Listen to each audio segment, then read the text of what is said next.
구제혁 씨가 1년 6개월인가요? 이 정도 감방에 있는데, 근데 우리 구제혁 씨가 드디어 방장이 되셨다는.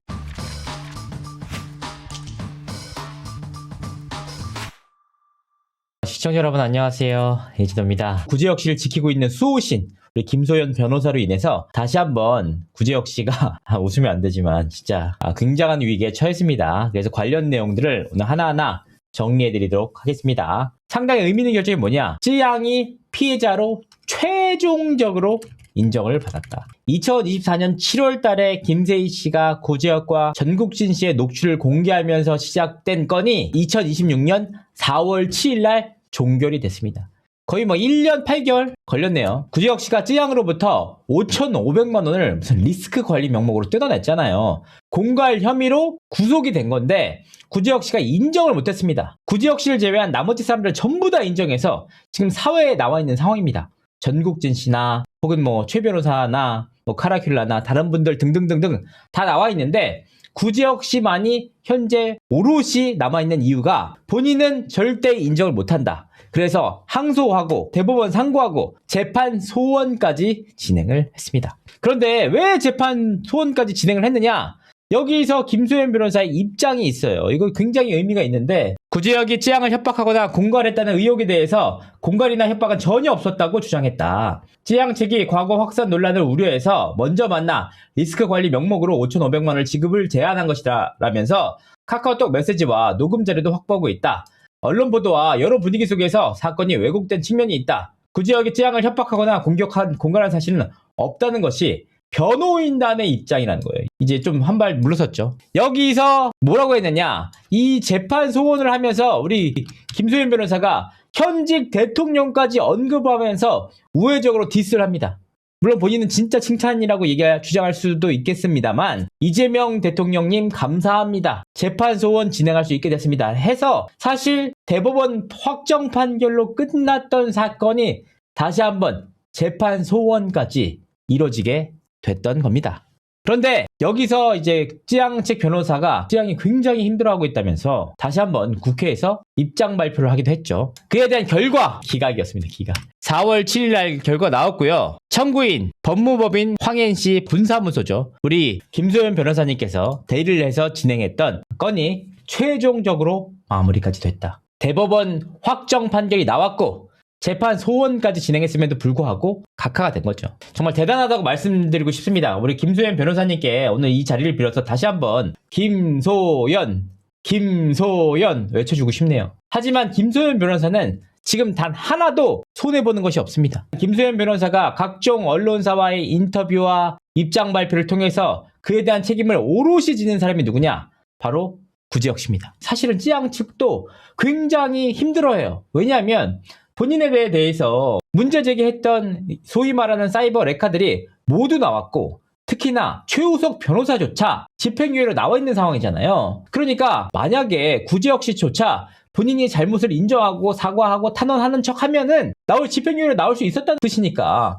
그런데 우리 구제혁 씨가 굳이 자기의 과오를 씻고 싶다는 의미인 것 같아요. 그래서 계속해서 문제제기를 하면서 징역 3년을 받았고 본인의 명예훼손 사건 징역 2년을 받아서 끝났는 줄 알았는데 여기서 추가로 한 건이 더 됐다. 제가 늘 말씀드렸던 이제 위증건에 대한 무고 혐의로 송치가 됐습니다. 무고 혐의가 진짜 성립하기가 어려워요. 정말 고의성에 대해서 인정이 돼야 돼. 예를 들면 누군가가 성폭행을 했다라고 주장했는데 사실이 아니었어. 그래도 무고 성립을 잘 안 합니다. 고의성이 입증이 돼야 돼요. 내가 일부러 안 당한 것을 인지하고 있음에도 불구하고 이 사람을 형사 처벌할 목적이 드러나야 되거든요. 근데 그거를 사람 마음인데 어떻게 알아요? 이 사람이 누군가에게 얘기해서 그 자료가 남는다던가 이런 식의 자료를 확보하지 않으면 확인이 안 되는데 우리 구제혁 씨는 그 어려운 것을 해내 버렸습니다. 쯔양 위증 고소했다가 역풍이다.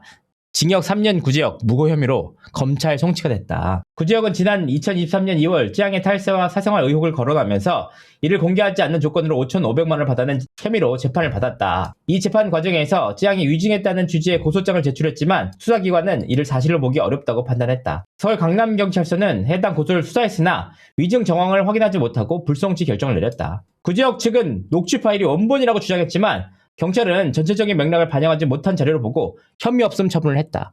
이게 되게 중요한 거예요. 뭐냐? 녹취 파일 때문에 우리 구제혁 씨가 지금 무고로 송치된 겁니다. 그래서 오늘 방송에서는 사실 그 어디에서도 알려지지 않은 구제혁 씨가 대체 왜 무고죄로 송치가 됐는지를 살펴보도록 하겠습니다. 이게 진짜 상당히 의미가 있어요. 이거를 살펴보기에 앞서서 정말 중요한 게 뭐냐? 무고죄의 형량이에요. 아니 3년 있었으면 되잖아. 3년도 사실 쉽지 않거든요. 거의 2년 명예훼손죄로 2년 됐잖아요. 거기서 무고죄까지 일반적인 무고를 살펴봤을 때 기본 형량이 6개월에서 2년이에요. 근데 여기 가중 요소가 있죠. 우리 구제혁 씨는 지금 피해자를 고소했죠. 피해자 찌양을. 그래서 심지어 위증으로까지 고소했죠. 무고까지 했죠. 그럼 결과적으로 관련된 내용으로 징역 3년을 받았는데 여기서 피해자를 다시 한번 괴롭게 만든 고소를 진행하면서 이 내용이 가중 사유가 충분히 있을 것이라고 판단이 되거든요.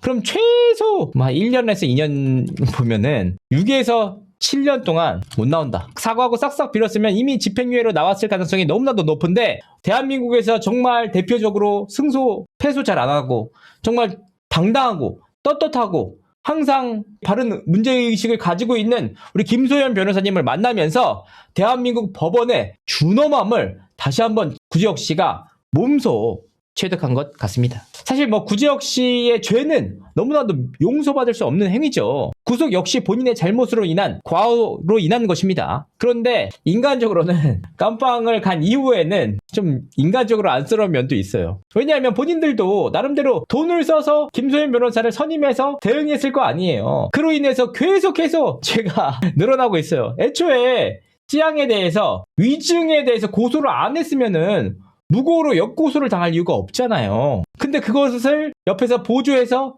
자문했던 사람이 누구냐? 우리 바로 김소연 변호사입니다. 자, 그렇다면 우리 구제혁 씨는 대체 왜 무고죄가 인정이 됐을까? 이게 핵심이죠. 자, 아까 말씀드렸던 녹취 파일이 있습니다. 구제혁과 찌양 측 관계자 2인의 만남이 있었어요.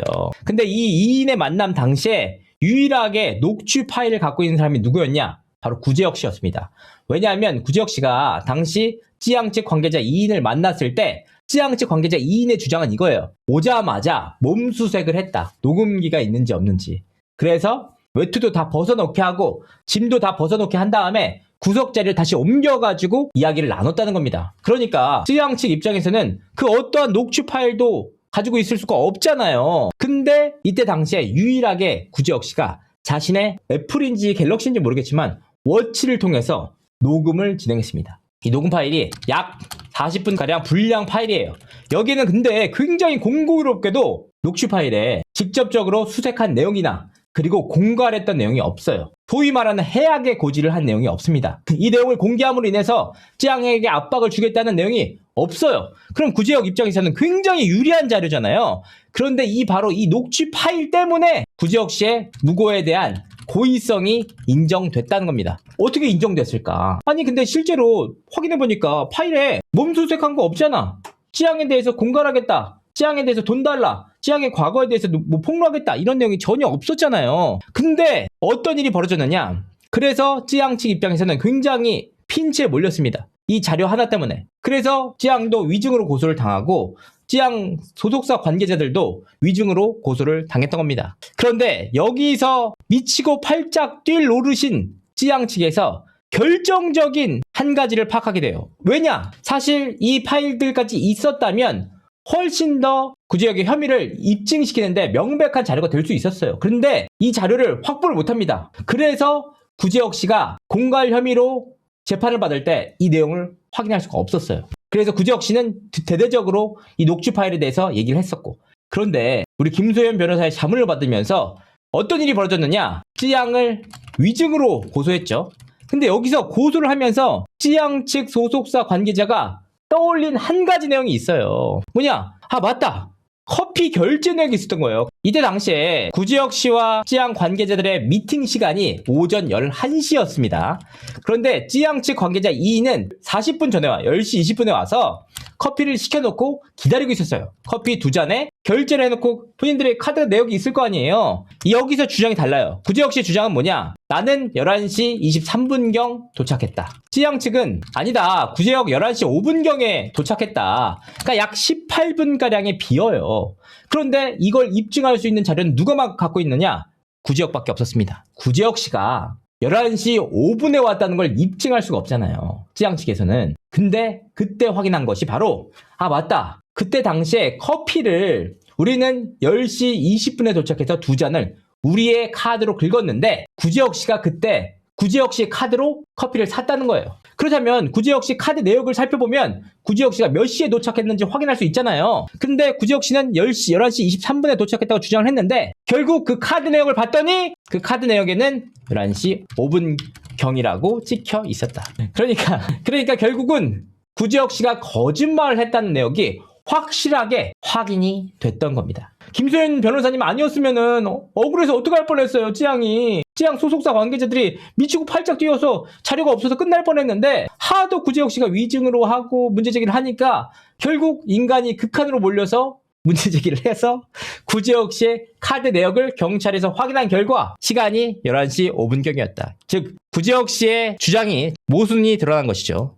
보도록 하겠습니다. 10시 20분경에 찌양 직원 2인이 카페에 먼저 도착해서 커피 주문을 했습니다. 그래서 카드 내역을 뒤늦게 확인하지 못한 내역이 있고 구지혁이 11시 5분에 도착을 했는데 본인 커피를 직접 결제했습니다. 구지혁 씨 개인 카드로 했어요. 근데 11시 23분에 녹음을 시작했죠. 근데 여기서 문제가 뭐냐? 구지혁이 11시 5분에 도착했는데 11시 23분에 도착했다고 계속 주장하는 거예요. 왜냐하면 구지혁 씨가 가지고 있는 녹취 파일에 포렌식을 했는데 포렌식에 명확하게 11시 23분이라고 찍힌 거예요. 그러니까 이 내용을 깰 방법이 없었는데 결국은 구지혁 씨의 카드 내역을 통해서 확인이 됐다. 즉, 이 18분간 시간이 비었다는 사실을 명확하게 자료를 통해서 입증이 됐습니다. 그럼 18분간 뭔 얘기를 했어? 근데 무서운 건 뭐냐? 구지혁 씨가 녹음을 하는데 마치 처음 만난 것처럼 녹음을 한 거예요. 그렇잖아요. 너무 무섭잖아. 그러니까 그게 바로 뭐냐? 그게 바로 고의성이 있었다. 결국은 본인이 도착한 시간도 거짓말을 했고 더욱이 본인이 앞서서 했던 몸수색이나 찌양에 대해서 위해성 발언을 한 내용들을 모두 없애버리고 마치 처음 만난 것처럼 이야기를 나눈 그 파일만 확보를 해서 찌양에 대해서 위증으로까지 고소를 했던 바 결국은 무고가 성립했다. 아니 찌양의 공갈 그 재판에서도 이 자료가 확보가 안 돼가지고 찌양 측이 굉장히 애를 먹었거든요. 도무지 이해가 안 간다는 거야. 아니, 분명히 18분 전에 만나서 했는데 어떻게 그 녹취가 23분부터 돼 있지? 찌양 측도 너무 힘들었거든요. 근데 우리 김소연 변호사님께서 세상에 정의 구현을 이렇게 해주시면서 결국 카드 내역까지 확인됐고 의도적으로 그렇게 진행했다고 판단이 된 바 우리 구지혁 씨가 결국은 무고죄까지 성립이 됐다. 어떡하냐 진짜. 어떡하냐. 우리 구지혁 씨 그러면 지금 3년에 2년에 추가로 2년 이거 책임 누가 질 거예요? 아니 괜히 위증으로 고소를 해가지고 그냥 고소 안 하고 가만히 있었으면은 그냥 찌양 측이 어떻게도 할 수가 없는 상황이었어요. 무조건 그냥 여기 딱 3년 고정값이었거든요. 그런데 거기서 더 받겠다고 더 있겠다고 그러니까 결국은 제가 방송을 통해서 수차례 말씀드렸잖아요. 그렇게 하면 안 된다. 그렇게 하면 더 있는다 라고 했는데 우리 구지혁 씨가 끝까지 고집을 부려가지고 결국은 지금 현재 단계에서는 김소연 변호사를 안 쓰고 다른 사건에 대해서 다른 변호사를 쓰고 있거든요. 너무 늦은 게 아닌가. 무고죄까지 성립하면은 어떡해요. 김소연 변호사님 보세요. 구지혁 씨가 억울하다면서 인터뷰를 해. 보도자를 내. 자신의 SNS에 올려서 떠들썩하게 수많은 기사를 내. 심지어 찌양이 위증하면 100% 구속되는 방법이라는 방송까지 해. 그렇게 대대적으로 문제제기를 했던 분이 이 내용 재판소원 기각되고 두 번째 구지혁 씨가 무고죄 송치되니까 한마디도 안 하세요. 책임은 누가 지는 거야? 책임은 구지혁 씨가 일방적으로 지고 계십니다. 우리 충청의 자랑 김소연 변호사님, 대한민국 정의를 위해서 열심히 뛰고 계신 김소연 변호사님 위해서 박수 한번 쳐주시고, 그리고 김소연 변호사님도 좀 입장을 한번 좀 밝혀주시면 좋을 것 같습니다. 물론 뭐 안 밝히셔도 되는데요. 제가 우리 김소연 변호사님을 안 지는 얼마 안 됐어요. 한 2, 3년 됐는데 정말 매번 그 변호 실력에 대해서 감탄을 합니다. 우리 김세희 씨 것도 꼭 맡아주셔가지고 끝까지 책임지시는 책임감 있는 자세에 대해서 다시 한번 좀 보여주시면 어떨까 싶습니다. 여기서 우리 궁금한 거 있죠. 무고죄 변호인은 과연 누굴까? 여기서 우리는 알 수 있죠. 구지혁 씨가 김소연 변호사를 끝까지 믿고 가느냐? 그럼 김소연 변호사를 선임할 텐데 아니고 다른 변호사로 교체를 한다. 우리 구지혁 씨 완전 도저히 못 견디어서 바꿨을 것 같아요. 하지만 저는 말씀드리고 싶습니다. 구지혁 씨 사건은 손을 떼시더라도 우리 김소연 변호사님께서 김세희 씨 사건만큼은 꼭 맡아주셨으면 하는 바람입니다. 김소연은 김세희 편이던데 맞아요. 제가 앞서서도 수차례 말씀드렸지만 김소연 변호사는 변호사 개입 자체가 제가 판단하기로는 김세희 구하기였어요. 왜냐? 김세희 씨가 구지혁 씨와 나눈 녹취가 모두 공개되면서 그냥 거의 알몸이 된 상태, 본인의 의도가 모두 다 공개된 상태, 최고의 위기에 처했을 때 바로 김소연 변호사가 구지혁 씨의 면회를 가면서 구지혁 씨가 자신이 원래 있던 변호사를 물리고 김소연 변호사를 선임했단 말이에요. 이 과정에서 어떤 일이 있었느냐? 구지혁 씨의 녹취 파일 안에 핸드폰 녹취 파일이 같이 있는 파일 안에 미성년자 성착취물이 있기 때문에 그 녹취 파일을 공개한 사람들은 다 미성년자 성착취범이라는 거예요. 그럼 저한테도 막 문제를 제기를 했었어요. 그래서 저도 이게 뭐지? 했는데 프레임 전화를 시키셔가지고 김세희 씨에게는 김소연 변호사가 정말 영웅이죠. 거기서 끝난 게 아니에요. 추가적으로 원래 김세희 씨는 구지혁 씨의 녹취를 동의 없이 공개했기 때문에 필연적으로 통신비밀보호법에 저촉이 돼서 위반이 돼서 법적 처벌을 받아야 되는데 김소연 변호사가 변호를 맡게 되면서 이 위기도 벗어났습니다. 김세희 씨 입장에서 김소연 변호사는 구세주죠. 김세희 입장에서는 구지혁 씨가 리스크예요. 왜냐? 저는 그렇게 생각해요. 구지혁 씨가 지인에게 넘겼던 김세희 씨랑 나눠 통화했던 통화 녹취가 전부가 아니라고 저는 생각합니다. 훨씬 더 있을 거라고 생각해요.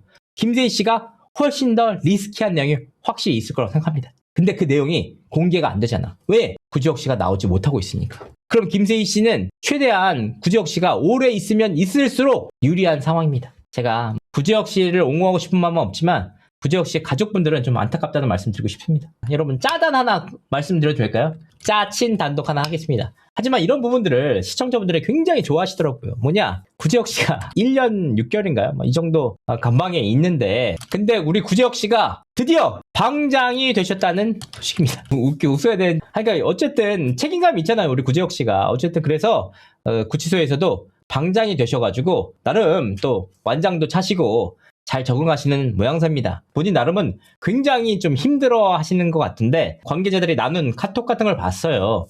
근데 함께 구치소에 있었다고 주장하는 사람의 말로는 구지혁 씨가 그 방에서 가장 오래 있었기 때문에 방장이 됐다고 합니다. 통상적으로는 일진, 깡패나 영치금이 많은 부자가 방장이 된대요. 그러니까 돈이 있거나 주목을 잘 쓰거나 해야 되는데 우리 구지혁 씨는 둘 다 아니잖아요. 그럼에도 불구하고 가장 오래 있었던 인물로서 결국은 이제 방장까지 완장을 차셨다. 물론 이거는 이제 구치소에 같이 있었다는 사람의 주장이기 때문에 추가적으로 확인은 못 해봤습니다만 확인된 것이 아니라는 거 말씀을 드리도록 하겠습니다. 부디 구지혁 씨가 이제는 인정을 하고 최소한 피해자에게 사과하고 반성하는 모습을 보여주는 게 중요하지 않을까 싶습니다.